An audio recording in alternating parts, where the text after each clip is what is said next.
নমস্কার বন্ধুরা, কেমন আছো তোমরা সবাই? চলো আজও একটি ব্রাশ কালারের ড্রয়িং করা যাক। আমি এই ছবিটি পুরো ব্রাশ কালারে করেছি। আগে আউটলাইন এঁকে নিয়েছিলাম, তারপর এটি কালার করতে বসে পড়লাম। আমি এই ধরনের মেয়ের ছবি এর আগে কখনো আঁকিনি, এবারই প্রথম আঁকছি। তো তোমরা দেখো এটি কেমন হচ্ছে। রোজই তো বাঙালি মেয়ের ছবি আঁকি, তো আমি আজ ভাবলাম আজকে একটু অন্যরকম ছবি করা যাক। সিনহা, রিশা, পৌলমী, অপর্ণা, জুঁই, আলোমণি, চন্দ্রিবাস, তৃপ্তি গোপ, নুরানি জান্নাত, তোমাদেরকে অসংখ্য ভালোবাসা আমার পাশে থাকার জন্য। আর এই ছবিটি তোমাদের যদি ভালো লেগে থাকে তাহলে কমেন্টে অবশ্যই রেড হার্ট দিবে।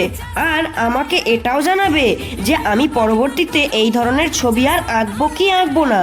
তোমরা যদি প্রত্যেকেই রেড হার্ট দাও তাহলে ভাববো তোমাদের পছন্দ হয়েছে এবং আমি পরবর্তীতে অবশ্যই এই ধরনের ছবিও আঁকবো। ধন্যবাদ তোমাদের সকলকে।